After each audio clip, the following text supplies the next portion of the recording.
I discovered Michael Jordan because I was flipping through the I think the Sears Christmas catalog.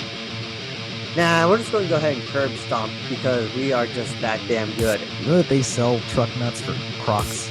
I want them so bad. The Reds wore blue. Interesting. I'm very proud of my fish. Oh, this Jordan guy, he must be a hot deal. This podcast it's built on the foundation of hating anything and everything Philadelphia. Tired of you complaining about it. Do you have any Dijon mustard? So you're telling me his dad was a mafia hitman? Then? You're fine. Ooh, spooky Halloween. Welcome to the Beards and Balls. Okay. Welcome to the Beards and Balls podcast. It's the Thursday before Halloween. This is one of your three co-hosts, Anthony F. You can follow me at Born to Run _19. Good. And that lovely, delicious, sweet voice there was my co-host, Christopher Kauffman. Yeah, you can find me on Twitter at CWKauff, CWKAUFF. And also on Twitch, same name. Yeah, I was waiting for the Twitch plug. You always do that. That's your new thing now. Yeah, I forget. Also with me, my other co-host, not third, Patrick. That's Cheeseman. To all you peoples out there, you can follow me at The Cheese Abides or OG Cheeseman, whichever you prefer. And with us today is, I guess, our second guest. Do we count Ulysses as a guest? Yeah, I guess so. I guess so. Okay, I guess. Half a guess since he's like everything.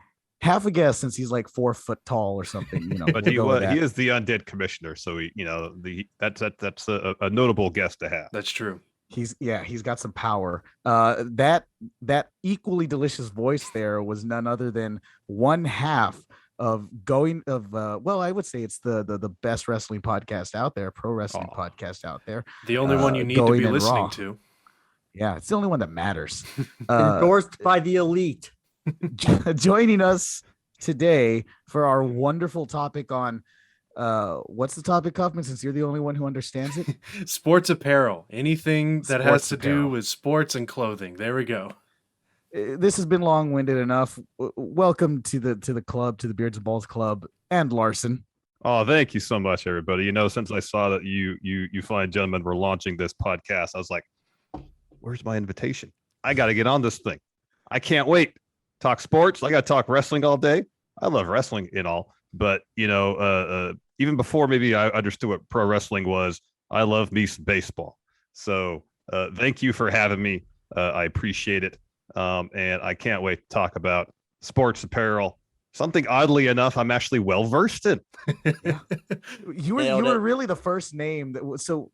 I mean, if I'm being totally honest, we were kind of thinking about what topic would work well with you and with, to a lesser extent, Steve, because he needs to grow out a beard before he can even be considered to be on here. Oh, it's a prerequisite to be on the show. That makes sense now with the name. Yes. It has to be 3 or more hairs at the very least on his chin. He might be able to do 3 hairs. Yeah. Do we count sideburns? Because he can grow sideburns. He can. Well, if he commits to like full on mutton chops, then yes. He can do that, right? But I think so. I'll work on him. I'll talk to him. Yeah. Just tell him to put some Rogaine on the sides of his face. Yeah, we can Miracle Grow. He needs the Miracle Grow. Yeah, there you go. whatever things they put in Chia Pet, just rub that on his face. Yeah. I might need that one day because as I hit 30, I'm starting to wonder, is it just gonna all fall out? But who knows? Not all at once. It's a slow and steady decline. if my experience is anything, so. You know what? A product could help you. A big talking point of last week's show. You could get yourself some Nugenics. Yes, and she'd love it too because clearly, some days I wake up and I feel like I really do need some man boosting formula. To go cuck some other man's wife because that's what Frank Thomas does. That's the spirit of the commercial. I guess that is the implication. Yes, it's the big hurt, as Dennis from It's Always Sunny says. It is the implication. But of course, Larson, we had to have you on, not just so that we could ride your coattails, but so that we can, you know what this is about, Kauffman. Okay. But we thought that you were kind of the perfect person. You clearly have a big interest in sneakers, and I mean, you had, for like a hot minute, you had those videos, Super Kicks. Super Kicks. There you go. That show was fun to do. It was just getting a little expensive, and you're hoping you can get to the point of success where people will send you free stuff, and that didn't happen. So, are those still up on your channel? They're up on, oddly enough, I think they're still up on Friendoville on Steve's channel, because that's where I put them. That's where they were.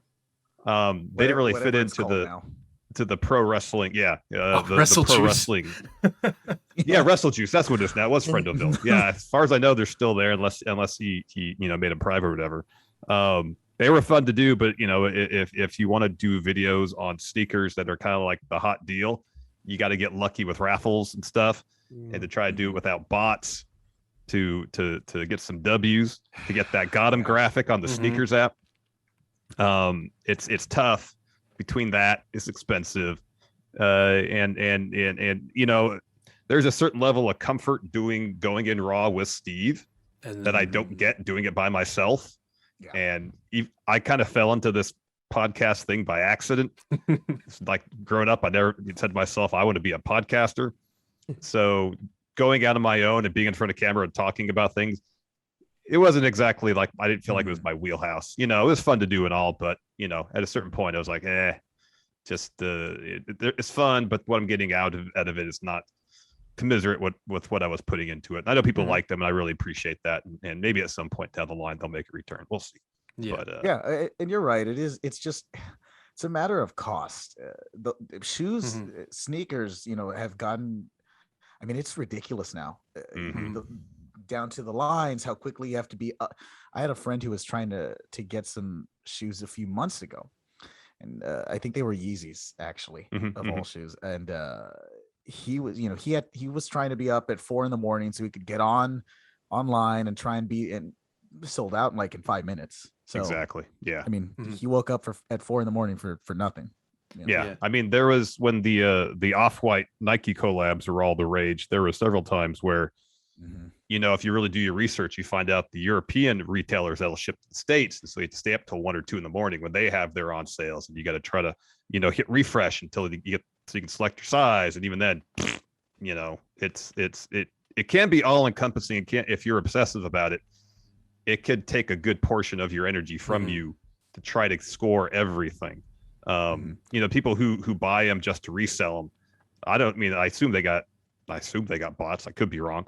But that it takes a good amount of dedication to be on top of everything and try to get every drop when it happens, because it's a lot these days.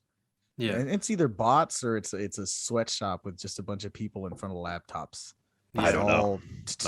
Ready to. But that's a bit of your history with the apparel side of things. But what about sports? Growing up, who were you rooting for, and what got you into them? So oddly enough, when I was young, I lived in Arizona, and I guess the regional team was the Dodgers. So I played baseball or softball, from the point I was 6, up until late 30s, with some breaks.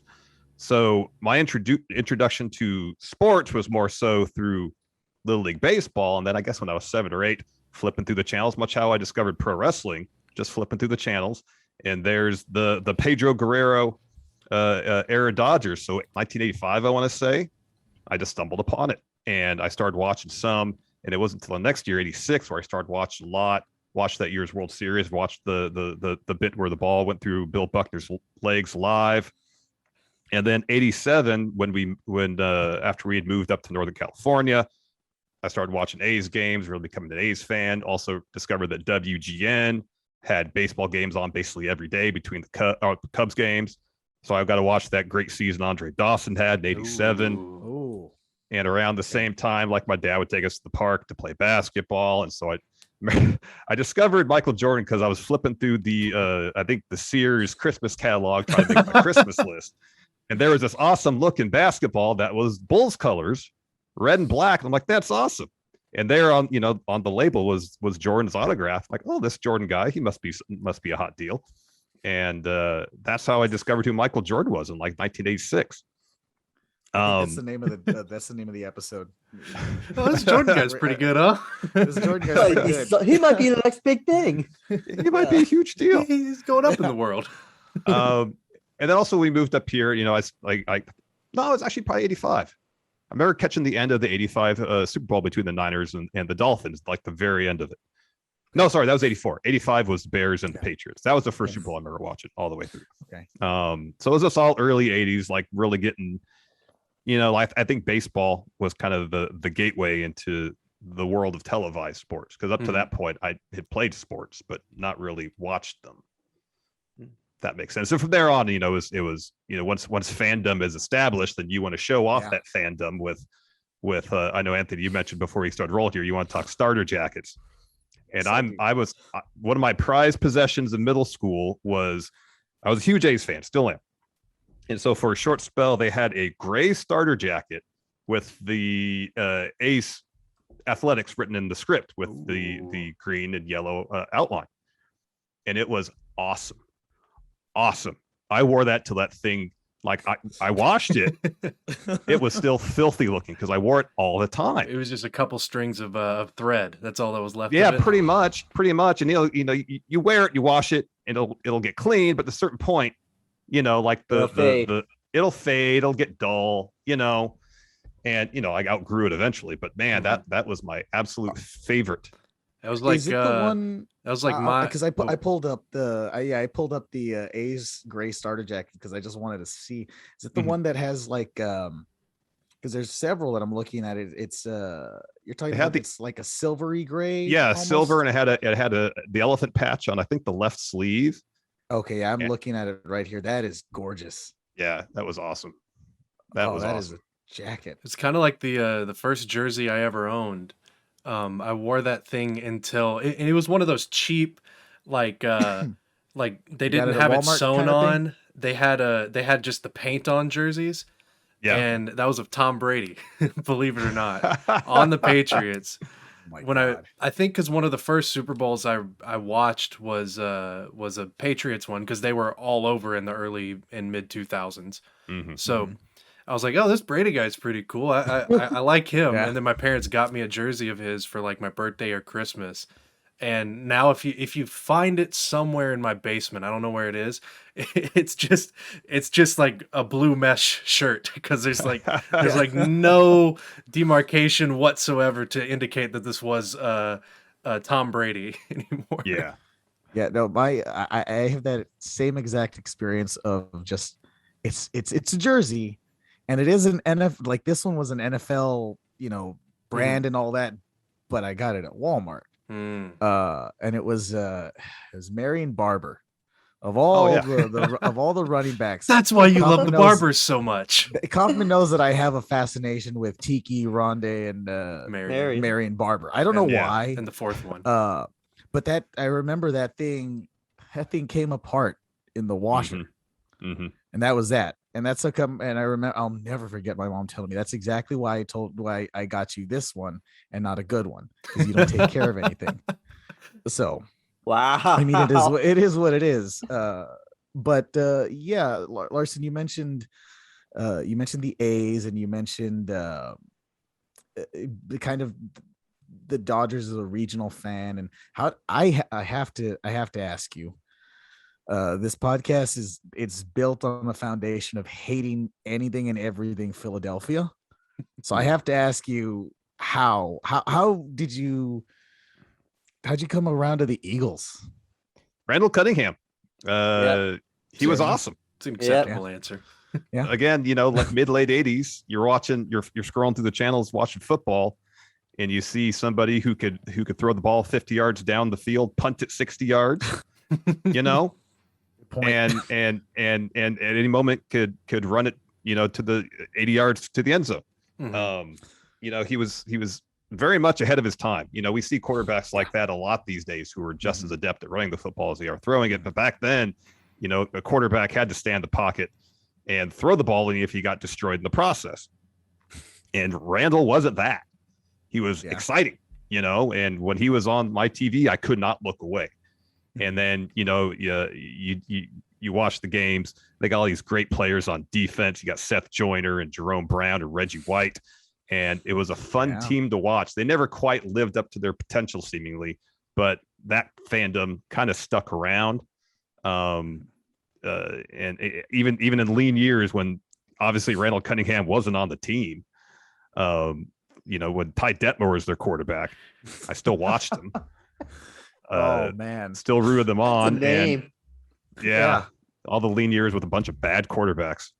Well, then you had Donovan McNabb. Luckily, the saving grace after, I guess, all of the '90s. When you really look at it, I mean, that's a long drought. Yeah, they were a pretty lousy team for a while. I mean, I understand. I had Quincy Carter on the team. Okay, so and I had Matt so I get Castle. It. I mean, don't ever forget, Vinny Testaverde at one point was wearing the Dallas Cowboy uniform and starting, correct. And he was, I mean, way beyond over the hill. Yep.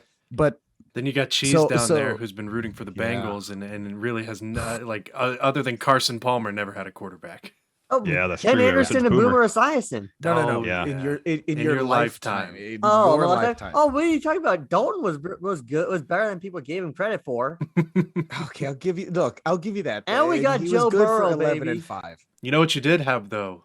Amazing uniforms, and everybody can agree to that one. Yes, oh yeah, I agree. So I guess we might as well actually, I have one last question for Larson about the Eagles. Oh god, because there is that very, at least amongst myself and probably Kauffman, there's that very memorable picture of you and Chongo, the Giants fan, celebrating the Super Bowl. What was it like finally to see Philadelphia get over that hump?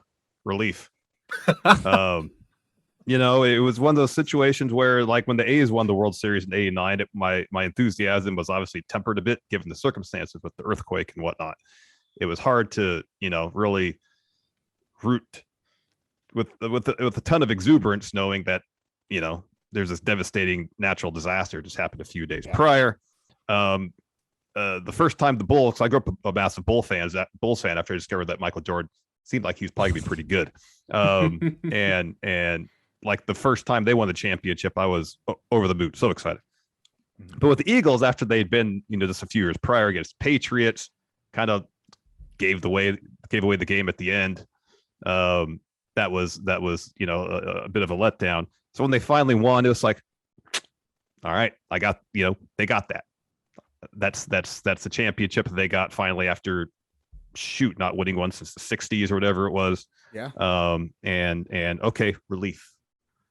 That's more. It wasn't like I was celebrating. I didn't hit the booze or anything like that. Celebration. I was like, all right, cool. Got it out of the relief. way. Finally, your team was able to separate themselves from that I guess very small group of teams who've just never won a Super Bowl. Because now that we're, it's what the Lions, and then expansion teams, pretty much. Yeah, pretty much. Exactly. But so I guess we might as well start off with. I'm going to just start off with one of the worst jerseys since we're talking about the Eagles already. Oh wow. I know. Look, Larson's not going to want to come back now. Hey, we like his other teams. It's just the Eagles. It's like, we'll give you that one. They won the championship, but I understand that Philadelphia is a polarizing sports town. But while we're talking about jerseys, I'm so happy the Phillies brought back the '80s jerseys, the powder blue and the maroon. Yes. Those are spectacular. Yes. Those are gorgeous. Spectacular. As a Braves fan, I'm happy they brought back the maroon because they have never won with them on. Like the team has banned them from wearing the maroon ones because we have not won with these on because baseball's superstitious and all that. That Totally, in 1000%. itself is a side topic, is another topic too. The whole superstition that surrounds little things like that. You'll hear about the little things that these baseball players or just athletes in general will do. Oh well, I can't change out this pair of whatever because. Or like Jordan, that stank on it is giving me all the luck. Jordan wore his North Carolina shorts underneath his Bulls shorts every single game. Yep. Like that type of stuff. And you mentioned the powder blue because and it's funny because I think for some reason, powder blue works really well as uniforms. It does 1,000%. It's It really does. Oddly enough, though, the only one of the few times it doesn't is if you scroll down on this agenda. Yes, I'm familiar with those jerseys. The yellow, yes. those yellow and blue Eagles jerseys. I just don't understand them because that's not, that just doesn't seem like Philadelphia to me. And those colors just don't work together. Were those ever their color? Were the Eagles always green and white, or did they actually wear these colors at one point? That's actually a good question. I think in the early days of the team, these were the jerseys. This is what they were wearing, like for throwback jerseys. I know you have a few of them on here, like the Broncos, yellow and brown ones, which I'll be honest, I kind of like those. I think the Steelers ones you have down here too. Yeah. I mean, I guess, the socks aren't great, but these Eagles jerseys are no good. The color blocking is, I think, what does it. Yeah. God bless the person that came in and said, you know what we should do? Green and white. Look at this logo. They're like, oh my God, why did no one think about this? Yeah. I mean, it's pretty simple. I mean, I think part of the problem with those is I can't exactly tell what's going on with those helmets. Yeah, what is that? A lot of the times in early sports leagues, the reasons the uniforms look so bad is because they're the cheapest, because they don't have the money to like go big or go home. So a lot of times the same colors that you see are like across a bunch of teams because they're the cheapest colors to produce. Like in the 70s and 80s with baseball, the reason so many teams had blue uniforms was because they were easy to wash and you could get stains out of them quick, and there wasn't a uniform for each game. And it's led to a lot of, that's why like every team in baseball has a powder blue throwback. Yeah. Do who doesn't, Kauffman? I'm curious now. It would probably only be the teams that weren't around in those times, like the Rays, or I'm trying to think of any other expansion team. Well, I have you there on that. Have you looked at those Devil Rays ones? Oh, the original ones. The originals? Not good. Yeah. You guys say that. I love those uniforms. I knew one person was going to love those for some I saw that in the worst, and I was confused as to why. And then I looked at them, then I got it and realized that I just like these because they speak to me for some reason. They've got the Devil Ray on it. They've got the weird color like gradient, like it's in like it's in PowerPoint or something. And that is the hat. The hat has all the colors on it as well. You're spot on about the PowerPoint. And they have the word devil in it. I'm not gonna lie. Anytime I see those, I immediately think of Dennis Quaid. And if anyone gets that reference, is it the Disney movie that he was in? The Rookie. He's a pitcher. The Rookie. Yeah. And he was called up to the Devil Rays, and he wore that. So anytime I see those, I immediately think Dennis Quaid. It's funny because I mean, I'm. This is one of those cases where I'm way more fascinated by these ugly ones than I am by the actual good ones. Because I'm looking at those the Pirates only wore those for one season, and it was 99. And clearly, look at those. Did they wear those for the season, or was that for the futures game? Or not futures game, the look ahead. Because I'm not sure. It could have been that. Because I know in the MLB, they had this thing in the late 90s with the Mariners called the jump forward or look forward game or something like that. It was a big attraction. And they did turn ahead the clock. Turn ahead the clock. That's what it is. They had one game between them and I believe it was the Royals the first time they did it. And both teams did like what will uniforms look like in 30 years or something like that. Like futuristic jerseys essentially, huh? And then it was a huge hit. Like people loved it, even though the uniforms were ugly, but like they did a lot of things within the stadium in Seattle. And then the next year they're like, everybody gets a turn ahead the clock uniform. And teams were like, we don't want to. So they just went lazy. But the Pirates were actually ones that went out. And I think this is what this is coming from, was front of those turn ahead the clock games. Cause it has the hallmarks of being one of those, the sideways name, the numbers on top of each other, logo. the giant logo. I mean, it's interesting. You can't say that it's not interesting. I hate it. It grabs your eye. Oh, I hate it because ironically, my least favorite color combination is the color combination of my favorite team, and that is red and yellow. Actually, it's second. It's second. My least favorite color combo is red and green. Then below that is red and yellow. But you don't like Christmas? I do not like Christmas colors. Christmas is fine.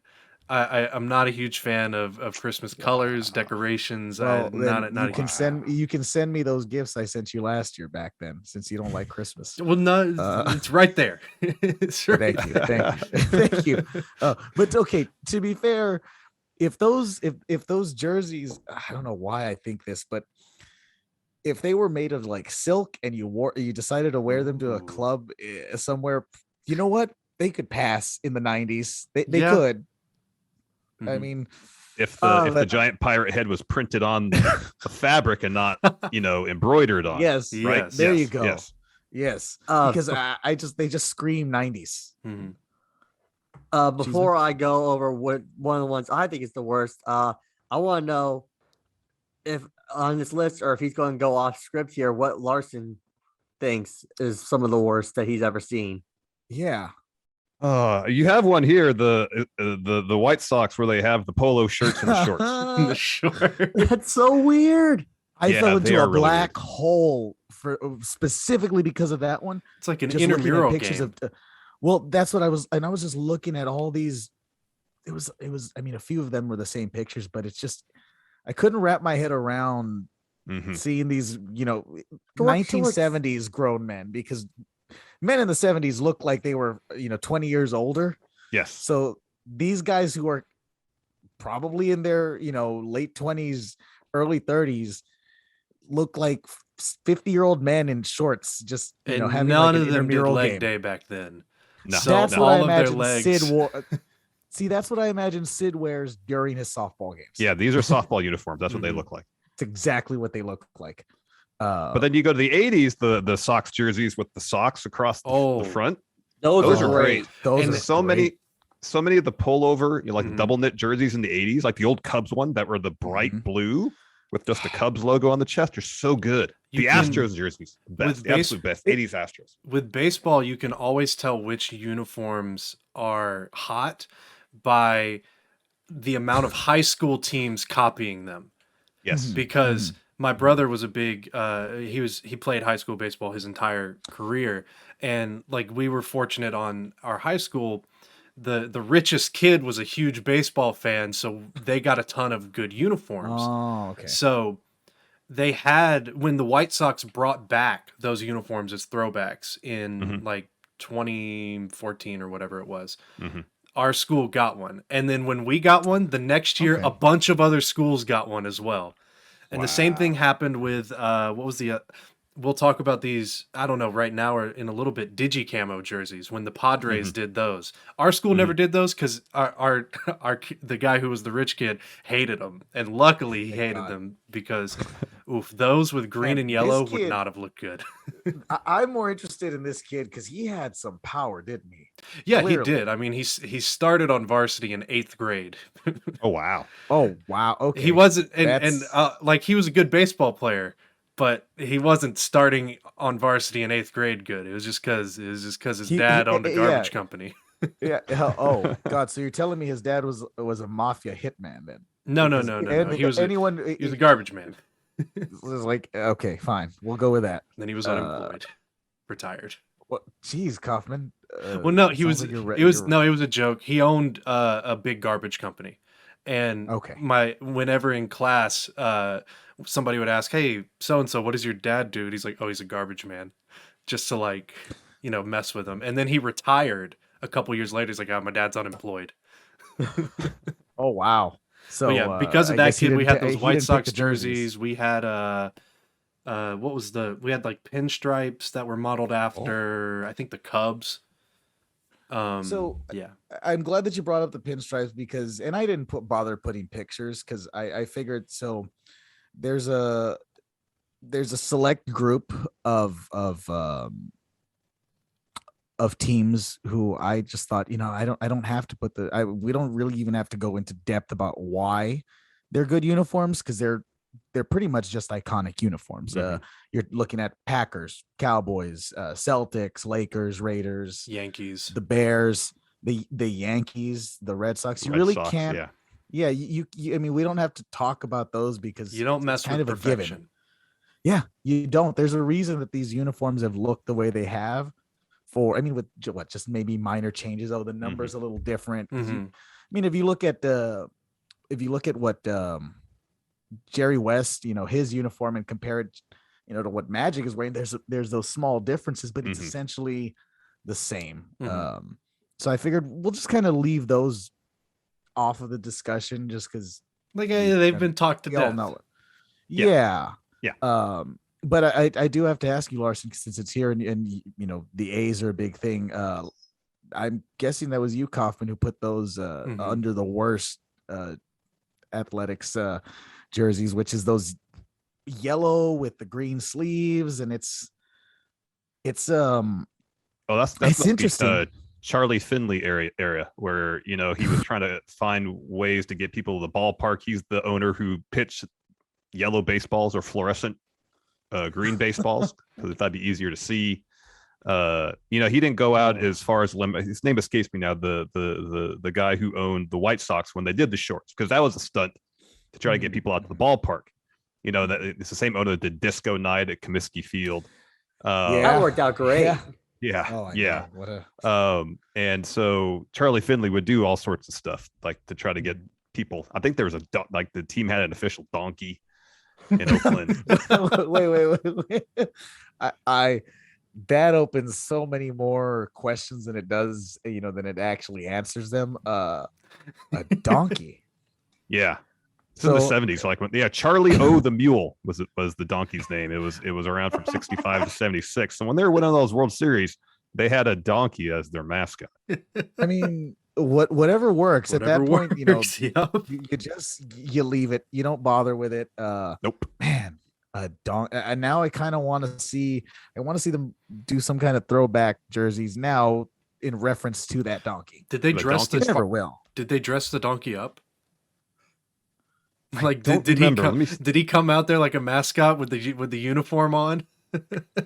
That would be something else if they could tailor. Yeah, well, looks like the donkey was in. That was the in intern's sort of job. Wow. Yeah, it had looks like it had a saddle, kind of, or a sash. I'm looking at it. Is he wearing a hat? Okay, no, that's the picture where there's the Kansas City Athletics 1965 official yearbook, and it's got the donkey with a hat on it. Okay. Man, I would love to get my hands on that. I'm looking donkey? at a patch of a pat. Well, that too. I would like a mule. Just pack mule. You'll see me going down Mopac Expressway here in Austin on the mule. Dressed in A's gear.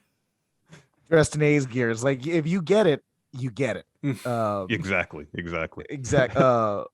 So now I do have a bit of a tangent question for you, Larson. I guess if you had to pick an animal to be the official Going In Raw mascot, oh wow, that also has nothing to do with the show. Yeah, like how donkeys have nothing to do with the athletics. No. Wow, that's a tough one. I'm trying to think of it'd probably be a wolf. Oh, yeah. That makes sense. Yeah. It'd probably be a wolf. Just one of them. I mean, just one, not a pack. Just one. A wolf. No, a wolf. Yeah. Just a single wolf. A lone wolf. A lone wolf. Oh, God. But another one that pops out immediately. Right. And so this particular uniform, the reason I wasn't sure where to put it is because, when I was doing a little bit of research for this, I was going through lists of best and worst. And I know, Larson, you mentioned the Astros, jerseys from the 80s. It's funny because I am solidly in that same camp as you. But there are quite a few people who don't like them. And I know it's interesting, like the contrast of the orange and the blue, even down to the font they use for Astros is perfect. It's perfect. Like the 86 team with Mike Scott and Glenn Davis and Billy Hatcher, like that's the team. Like I remember watching that whole series when them against the Mets, and the National League Championship Series. And so those jerseys are just like emblazoned in my memory as just being like peak jerseys. They're so good. They're so good. Just like powder blue. I really like those creamsicle colors. Those that orange just works for me. Like sunset colors almost. Yeah, it's like a sunset. Here in Austin, this one brewery, you mentioned like how they do the font of the Astros thing. So this, I forget what beer company it was. They made this whole beer, and the design of the can was Astros colors with that font. It was a good beer too. That was the best part. But I'm sure I regret not keeping a can. Well, yeah. I mean, at this point though, the Astros could use any good publicity they can get. That's true. That's a fair point. That is a fair point. Let's just put that there. But you said creamsicle. What about because I see you have here in the are these good? Are these not? The Buccaneers creamsicle Fantastic. With the flamboyant cowboy. Beautiful. I am all in favor of those uniforms. I think I want to see them wear those now. I want to see Tom Brady rocking the creamsicle now that I like him. Well, here's the thing. The Buccaneers, like Bruce Arians has been mentioning this a lot, that when this new helmet rule goes into act, where you can have two different color helmets instead of, because in the NFL right now you can just have one helmet. You can just have the one, which is. He was mentioning that they are really going to be pushing for the creamsicle uniforms to come back. They should, because they can't do them with the current helmet, the pewter one. Yeah. Because it just wouldn't work. So yeah, that's something that they've been looking into since like Bruce Arians got there. And it's funny because those uniforms look like they should be like the Miami Dolphins wearing those. Yeah, but those are. I mean, they're gorgeous. The bright orange, the real bright, that white, just everything pops in the right way. Yep. It's like if this team was like 9-7 instead of 0-16 or 0-14, whatever it was. 0-14 at the time. Yeah, they would be remembered a lot more fondly. But they're just so connected with sucking. Yeah, I know. Like 0-32. The whole time they wore those jerseys, the team was awful. Totally, yeah. Mm-hmm. Forever. I think they wore these until like the early 90s. That sounds right. Right? Yeah. That's an entire decade to be committed to that and to be committed to sucking. Which I think the logo is a bit more of a commitment than the color scheme, because that does not look like a football logo. Nope. Well, it looks like a more flamboyant version of the Raiders. Of this is what this guy would have been if he grew up in just Tampa. a little more into. There you go. Well, it's like the Raiders is the reality of being a pirate, where this is like the movie version of being a pirate. Yeah, exactly. Well, see, when I look at this guy, I think of more like he reminds me more of Zorro, or like or like he would be the main guy in The Princess Bride, as opposed to swashbuckling Blackbeard. Yeah. But Cheeseman, you kept quiet. I'm sure you have a jersey in there that you really wanna, show some love for. Maybe you hate it. Maybe you don't know what you feel about it. Why would the Jaguars do what they did? Have you seen those Color Rush Jaguar uniforms, Larson? The mustard ones? Yeah. Oh, yeah. I remember those. Those are. That's your primary color is that aqua color. Why not just rock that? Why are you forcing them to wear Grey Poupon Dijon mustard? That's and not even get an endorsement check from it. Pardon me. Do you have any Dijon mustard? That should have been. But here's a 20-yard handoff. That should have been the first sponsored jersey and had like the patch of whatever Dijon mustard that you keep saying is. Is that a? Oh yeah. Just on. And then you can hire someone. You can hire like an Orson Welles type person to do your commercial. Yeah. See, the only reason I said that is because, and Larson, I'm pretty sure knows this. When you said Grey Poupon, I thought of just because it sounds vaguely like that champagne that he was. Oh yeah. You know what I'm talking about. Yeah. The Paul Masson commercial. Where he's stumbling over himself trying to get his lines out and argue with the director because he's can't inebriated.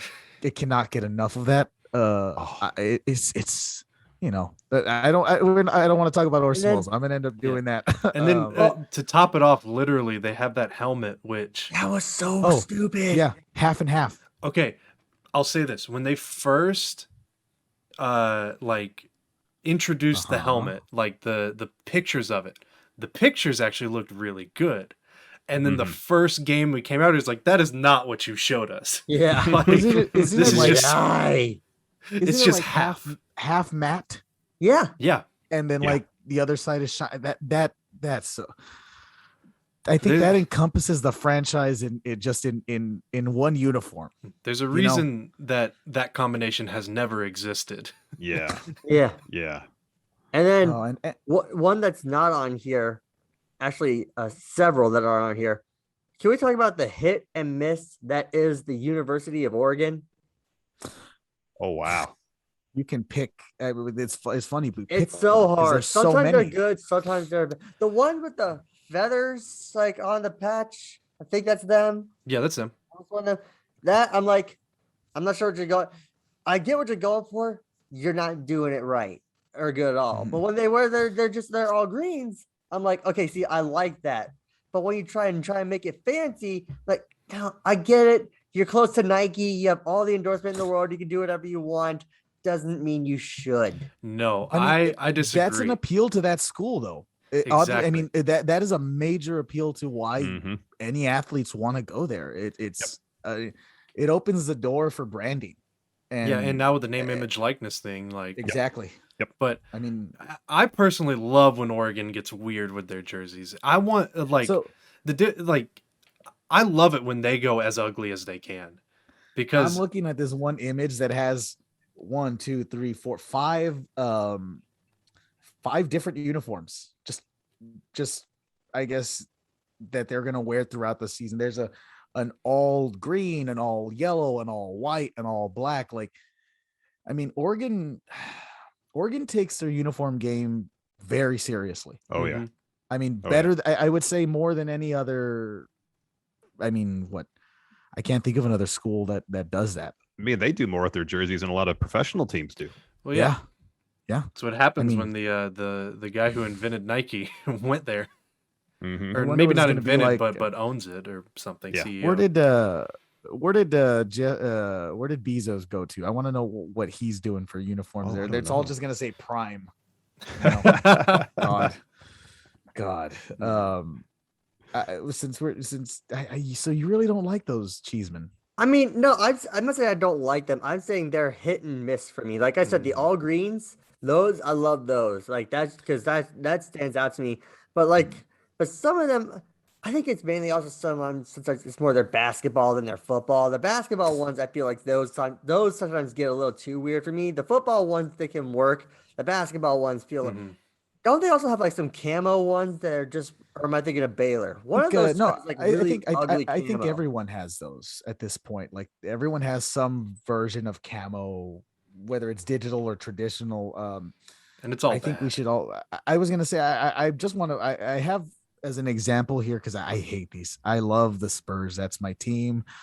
I've met them. I've watched them win 5 championships. But God, I hate when they put those digi camo stuff. Yeah, it's not good. You could tell, and this is back to that high school thing that I was talking about. You could tell a team was bad if they came out with digi camo, because nobody in the history of ever, except for the Spurs, have played good any sport with digi camo jerseys on.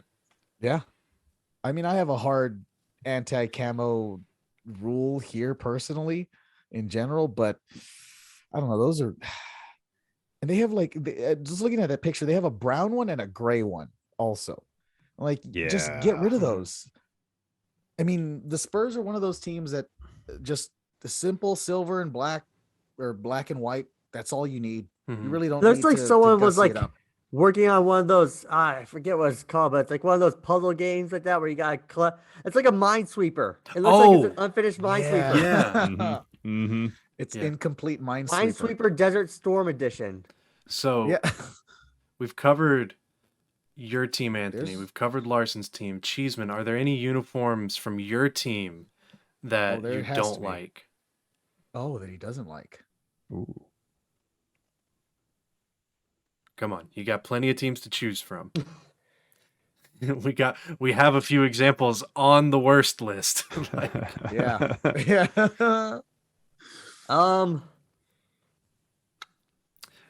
Packers. For my team, Packers. Are you talking about the Packers? What are you talking about? Those throwbacks are awesome. No, they're not. Those are ugly. Those giant Martian yellow helmets. Those are the best things in the world. Oh my god. The brown and blue ones too. No.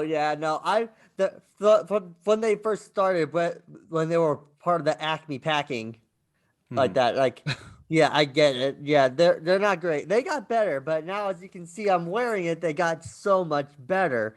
But those throwbacks, good, not great. Yeah. I mean, not every throwback is a winner. Nope. I mean, that's just what it comes down But to. I want to transition to my Reds, to my Cincinnati Reds. If you watched any of it last season, one of the things they would do was, because last season or 2 seasons ago was the 100th year, because they're the oldest organization in baseball. They were the first team in baseball. 5 World Series to prove it. Only 5? Yeah, I know. I'm just been around like 200 years. 100 years, 5 World Series, good enough for me. But one of the ones they had, you gotta look it up, was sleeveless. Mm-hmm. There was a time when they had sleeveless. Yeah. And the 2 players that made it look good were Derek Dietrich and Michael Lorenzen, and Yasiel Puig, because their arms were huge, and so they came out in sleeveless. I'm like, those need to be our alternate jerseys all the time, because that is amazing. So those are very polarizing amongst baseball players, because I've gotten fortunate to know a bunch of baseball players who went on to play at college level, and it's 50-50 between ones that love the sleeveless ones, including how the Reds have done, the Rockies have done, a bunch of teams have done. The Royals did it at one point where it's sleeveless, but they have another shirt underneath. Personally, I'm in favor of those, but it's 50-50. People baseball players either love them or they hate them with every fiber of their being. I love them. I'm looking at these 2 guys doing the Arnold Schwarzenegger, Carl Weathers, locking of hands. I'm Predator, huh? Yeah. Oh yeah. I'm just give me that. You know what? Make them all sleeveless. I'll take sleeveless baseball jerseys over sleeved NBA jerseys any day. Those are. I don't think there was a single one that was good. No. And there's a reason they don't use them anymore. It felt all the designs so look phoned in. Yeah. I mean, it's that's the thing about I like how you said that, because that's the thing about a uniform. You can tell when it's phoned in, even if I mean it's clear as day. How do you feel about the whole sleeveless look? Oh, I mean, that's got, in baseball especially, as history back in, I think the Reds in the old days, a lot of teams wore the sleeveless jerseys. You had another shirt underneath, and I think it, when implemented well, is great. Yeah. I remember the Reds brought back the sleeveless jerseys, within the last 15, 20 years, I think, as their regular jerseys. And I thought those were awesome. And like Enforcer, Stevie Bradley, who helps us out with Going in Raw, he's a huge hockey jersey fan. Yeah. He collects them. And as one thing I appreciate about jerseys, regardless of sport, is that you have a template to create iconic designs for a team, a city. And when done well, like we talked about with the Yankees, they can last the test of time and be around for 100+ years. And it's weird because in my image of the Cincinnati Reds, it is kind of the sleeveless jerseys. I think they were in the 50s and 60s. When I think of Cincinnati Reds jerseys, those are the first ones that pop in my head. Yeah.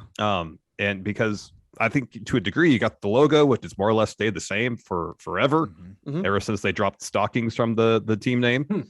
And there's been various iterations, but by and large, it's kind of stayed the same. And in my image, the classic version of that is the sleeveless jersey.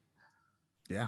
And we also had a powder blue, and we had a dark navy blue throughout the history of the Reds too. So okay. So it's been. I didn't know. So the Reds wore blue. Interesting. Yeah. Interesting. Yeah, I don't get it either. Well, I mean, look, Kauffman did say that blue was cheap. MLB teams, had those colors. Yeah, at one it may have been a necessity. Yeah, I wish they would bring back I wish they would bring back the giant Babe Ruth style pants, just the big puffy pants. Oh, the huge flannel pants. Oh they yeah, allowed to wear. I want to see that. They did that. They did that in a game. Oh, no. It was a Royals game. They threw back to no. the Negro Leagues, and they were the Monarchs, and they had the baggy pants. And I think a bunch of teams have done that, but I do remember the Royals doing that against the White Sox. I recall that too. I recall that as well. Yeah. I mean, every now and again they'll do like the throwbacks to like the early 1900s, the 1920s and such. And when they do that, I don't know if they go quite as huge and billowy as they were back in the day, but they're looser fit for sure. And it's always fun to see that with the high stirrups. They should have also gone back and made them wear the gloves of like the early 1900s, where it's like just an oven mitt basically. It really is. I have my dad's old baseball glove when he was a kid in the 50s. Oh wow! And it's like you got a padded thumb and then it's just flat. And they force you to catch the ball with two hands. Like, yeah, it's a man's sport. You're gonna play it like a man. Clearly, toxic masculinity, all that stuff. But so like again, I feel like we keep going back to these powder blue because they are so prominent. But I quickly Googled because I forgot to mention them. Well, the Expos. Yes. Oh yeah, great. Montreal. Yeah. The I know that for some there are some people who don't care for the logo. I'm like, I love everything about that, about the look, the colors. That goes together well. That might be the most baseball like uniform there has ever been. Yeah. Well, like that logo screams 70s. It does. Like it totally does. The paneling on the hat with the 3 different colors is great. Love great. What's like that is a font that you don't see that stuff now.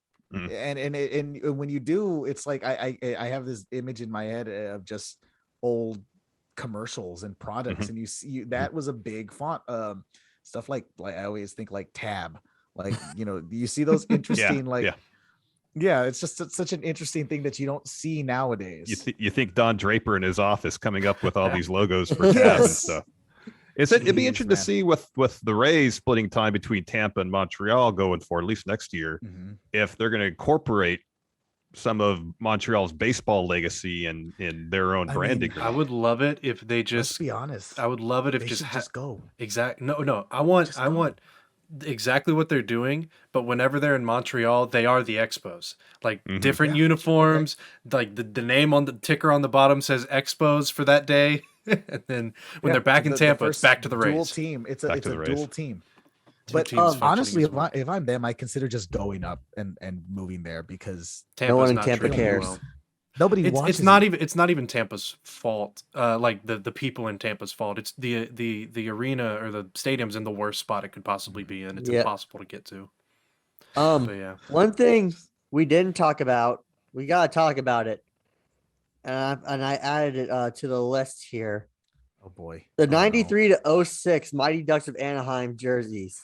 Oh, that's something we need funny to because call. I felt like I really wanted to talk about hockey, but I don't know enough about hockey jerseys. No, you look it up. We're gonna bring the enforcer on just to talk about hockey. Yeah, that's what I was thinking. So we're gonna give him a phone call, like a phone a friend right now. Hey, enforcer, just talk about why you love the Ducks logo. Oh, okay, man. Yeah. So back in the day. Yeah, exactly. Those. I mean, it's funny because like as a kid, when I think of the Mighty Ducks, it's so tied in with Emilio. I hate to say it, but I think of Emilio Estevez before I think of an actual, hockey team. I think of a Sheen, I guess. But they're not. I like them.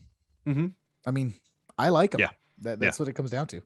I mean, you could add, if we're talking hockey jerseys, there's several hockey jerseys you could add to the list of ones you don't even really talk about because they're iconic. You got the Red Wings, the Bruins, the Blackhawks, the Rangers. There's several that they've more or less had the same logo and jersey for years. The older Islanders one from like the 80s and 90s when they had like the logo and the mascot was like an Islander dude on it. Those were great. They had that for a while. They had the outline of Long Island on their logo. Yeah. Which was so cool.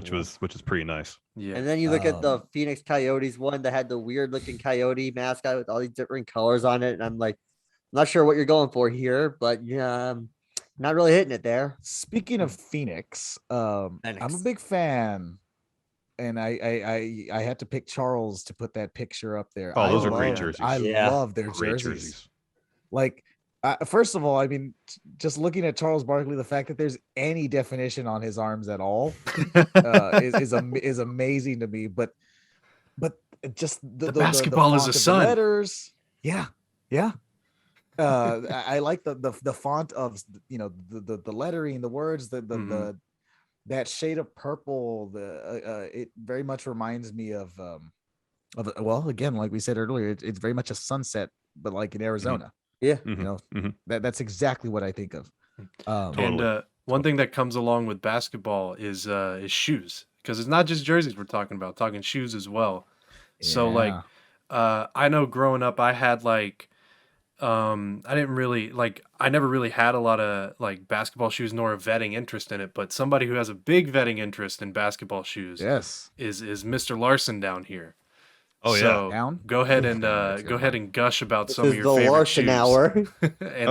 Shoes. Barkley had some Desert Island shoes. Desert Island shoes. Okay. Well, you can only pick 2 pairs because you don't want to wear one every day because they get sand in them, and that's awful. I hate getting sand in my shoes. If we're talking Desert Island shoes, well, I mean, if they're not strictly basketball shoes, you got to go Adidas Ultra Boost because those are probably the most comfortable shoes there. They are. I have 3 pairs of those based on your recommendation. They're good. They are my favorite shoes. I'm on pair number 4. Okay. I've had 4 pairs of them so far. If you haven't, the laceless ones, they're so comfy. Yeah. Okay. They have no business being that comfy. Yeah. And they're convenient.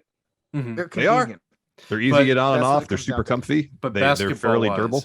Basketball wise, basketball wise, if I'd have, I have 1 pair of them. They're the most I ever spent on a pair of shoes. They were just retail.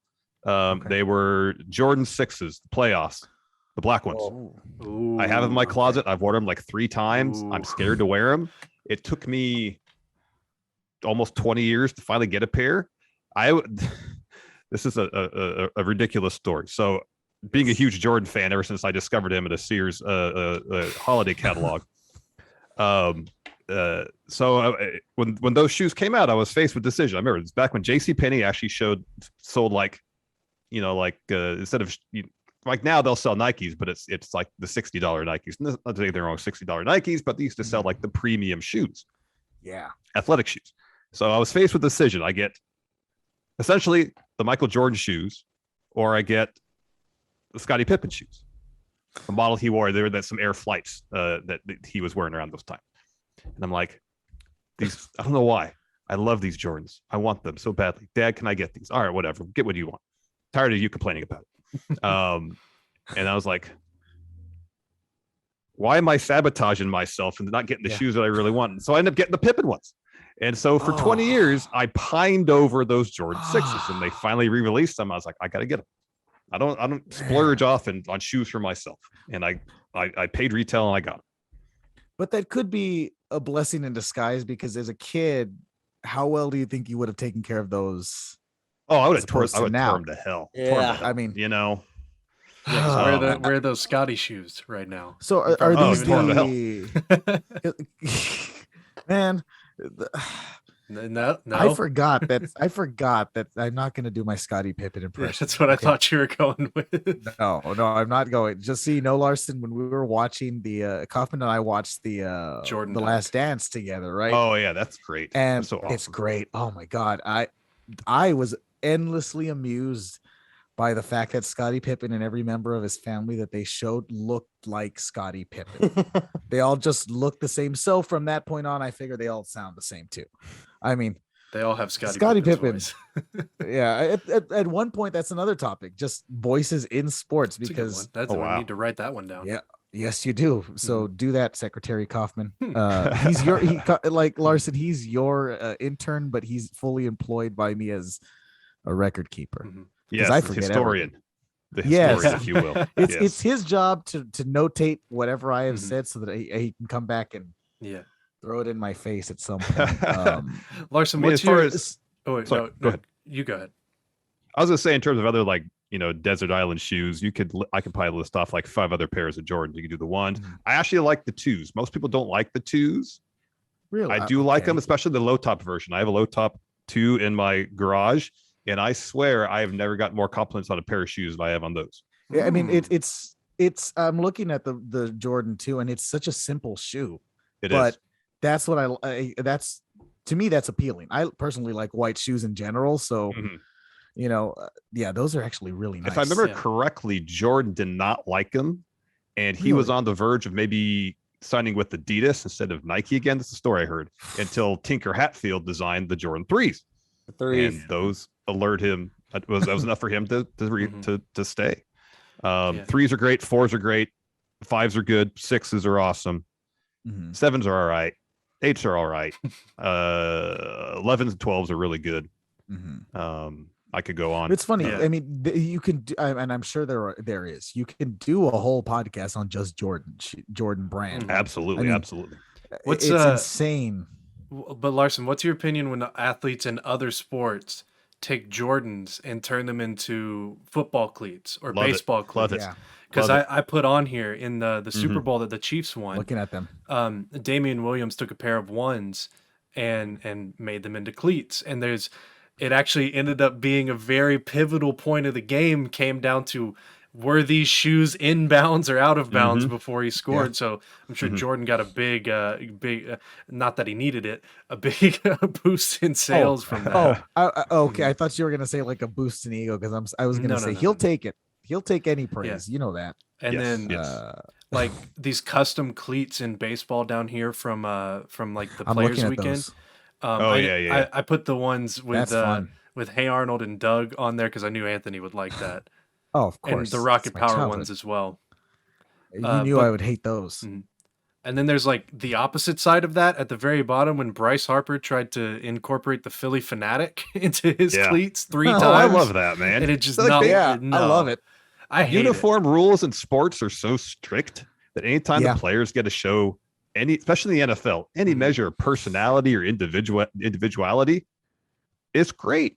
Players go out there and have their customized cleats. Baseball players too. I wish it's something they could do more often, instead of the league being like, no, you all have to wear the same stuff.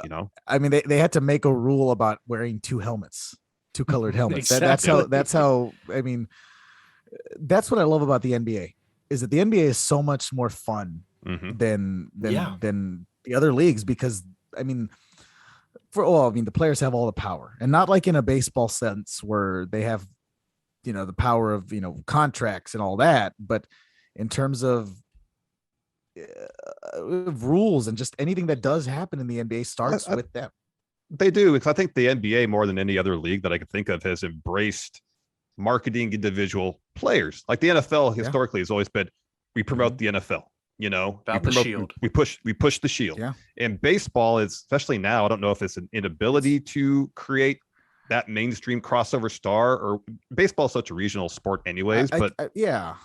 Basketball early on, like when Jordan first got the Jordan 1s, he had a colorway that, so back in the mid 80s, every basketball team, their shoes had to have some white on them. Right. That was a rule. And so Jordan had ones that were just black and red. And every time he wore those, he was fined. So they eventually obviously changed the rules, where now you can go out there and, at least on your feet, you don't have to wear shoes that match your uniforms. You can show some personality, some individuality.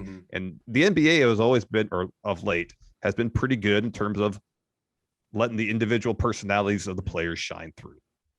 Well, I mean, more so than in any other league. In baseball, you see their faces and you know who they are by their face, but there's so many men on a roster, as opposed to on a basketball team, it's a small group. And I mean, you are constantly seeing that person. There's no helmet, and you're right. I like that they are able to wear their shoes. And once again, I'm sure the NBA looks at Jordan and says, look at what he's done with his branding. We want to somehow have a piece of that. Let's embrace our stars, and it's paying off. It's paying off in dividends. Absolutely. And speaking of the NBA, Yes, God, start playing in Crocs, please. Some camo Crocs. You know that nowadays that I can't believe this. Speaking of Crocs, real quick, you know that they sell truck nuts for Crocs. What? Like you clip on a little thing on the back of the shoes. Yeah, I don't want to meet the audience that appeals to. I feel like you live around the audience that appeals it's to. Because Kauffman. I know the audience that it appeals to. If we're being totally honest. So I guess, Larson here is a busy man. So he's going to have to head off in a bit. So for the last jersey that we talk about with him here, it's one of my personal favorites. It has to do with basketball. It's the Raptors uniforms from the 90s, those purple ones with the Raptor on there. Yeah, I like it. I know it's divisive, but I love them. I mean, they're for their time. Mm-hmm. They're probably. I mean, that was off the heels of Jurassic Park being huge. Raptors were popular.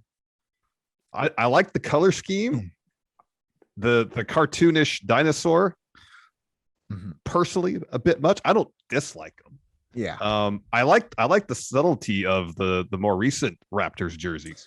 Yeah. Where there's just references to the dinosaur, the clawed basketball. Yeah. There's references to it, but it's not so literal in terms of that. You show me a picture of Vince Carter wearing an old school Raptors jersey. Yeah. I'd be like, that's what it is. It's Vinsanity. That's what it is. That's what gets you excited, Yeah, that is. Yeah.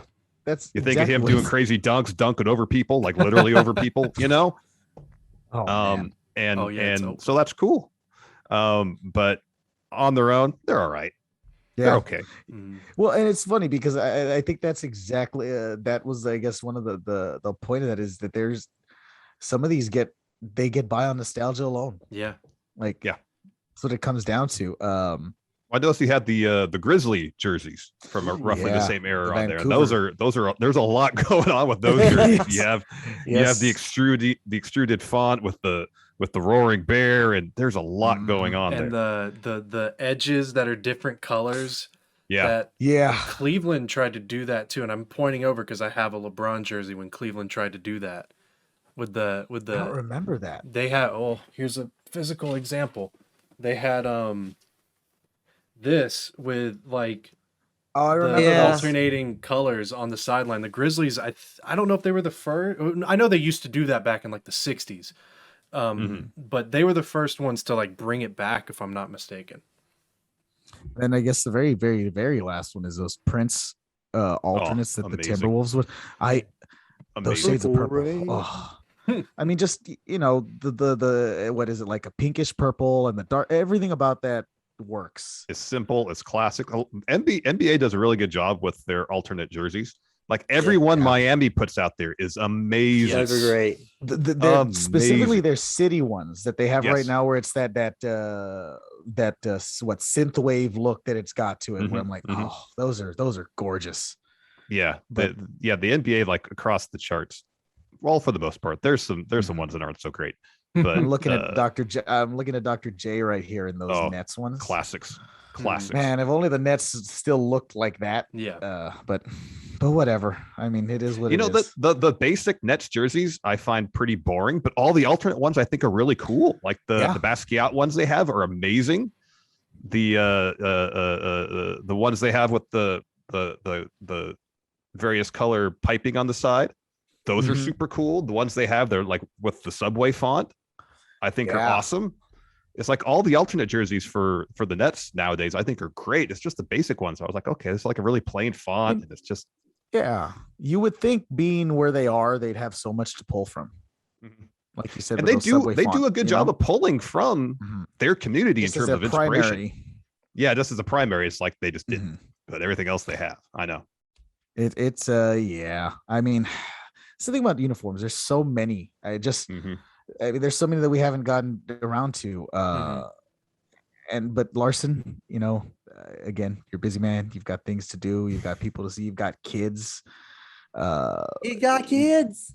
He's got kids. So I guess the last thing I'll do with you is just put out an open invitation for the next time you want to come on. Topic of your choosing. Okay. As you can see, there's an endless amount of topics, and we want weird ones. So we literally talked about commercials last week. I saw that. That's a good topic. I saw you did nicknames already too, right? Mm-hmm. Yeah. Well, but there's so many that you can always do a part 2. That's true. Oh, I plan on many part 2s because I need to milk this as long as I can. So here's a night. Have you done I know you said commercials. Have you done the celebrity endorsements? No. Spanning various media or athlete endorsements. Ooh, that could I be like fun. that. That's one to I like write that down because as well. Let me look at Shaq. Look at everything. Just looking at Shaq. You can do a whole episode on him alone. Things that Shaq, the general, yeah. That's a game itself. What has Shaq not endorsed? Oh, that's I mean, foot powder. Toner. I'm sure he would endorse Going in Raw, which is where we can find Larson every day on the Twitch, on the YouTubes, talking wrestling, and what have you. And don't forget, guys, I do have to say that it is it is probably the best community that I've ever been a part of. Yeah. This is how we all met. Yeah. There you go. That's the other thing. We didn't even talk about that. That's how we all met. Exactly. Yeah. So, it's been pretty. Sorry, Chris. It's been pretty incredible. Like, of all the things Steve and I have managed to accomplish in the decade we've been doing YouTube stuff, the thing by far we're most proud of is the community that's built up around the shows we've made, and we've met some really amazing people. People that have stuck with us from the very beginning, and it's continued to build, and it's a great, diverse, inclusive, positive community that we adore endlessly, and we become great friends with so many of the people in it. Yeah. And it's absolutely incredible. Those days where we kind of feel like wrestling, our spirits pick up because at the very least we can watch a wrestling show with the friendos out there, crack some jokes, have some fun, and it's a constant reminder of why we really do this, And so to all you, thank you so much for having me. Thank you for being an awesome part of the Going in Raw community. All the friendos out there listening, thank you so much. Yeah. Again, that open invite is always going to be there. I'm going to take you up on that for sure. I'll start making a list of ideas. Oh, excellent, too sweet here. You can't do not have. Yeah. See, but that was his whole mission this whole time. But until next time, buddy. Thank you, Larson. Thank you very much. It was a pleasure and an honor. Thank you so much. And now that Larson's gone, we all feel a little bit more empty inside. It was a great conversation.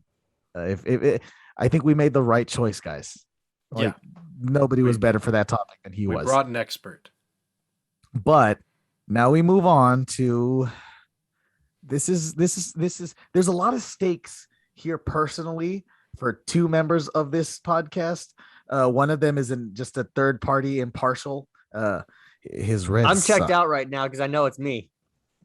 It's because the Red. Look, Joey Votto's not winning a World Series this year, and that's why he is going to be an impartial third party. Oh wow, shots fired. Yeah, that threw me off, Kauffman. I didn't expect you to say that. Because he looks so sad ignoring you down there.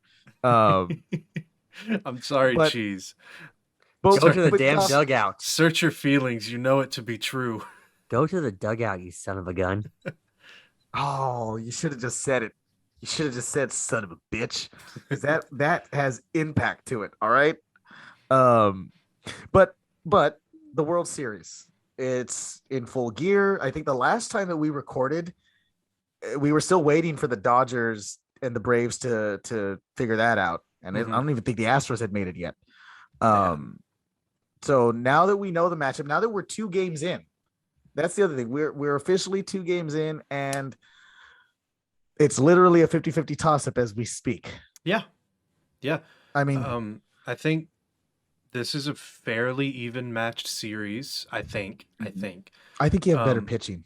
clearly. Our bullpen is getting hot at the right time. Our whole team is getting hot at the right time. Mm-hmm. Because if you were watching the Braves the entire year, this team was not here until September. But to be fair, they had a rocky go.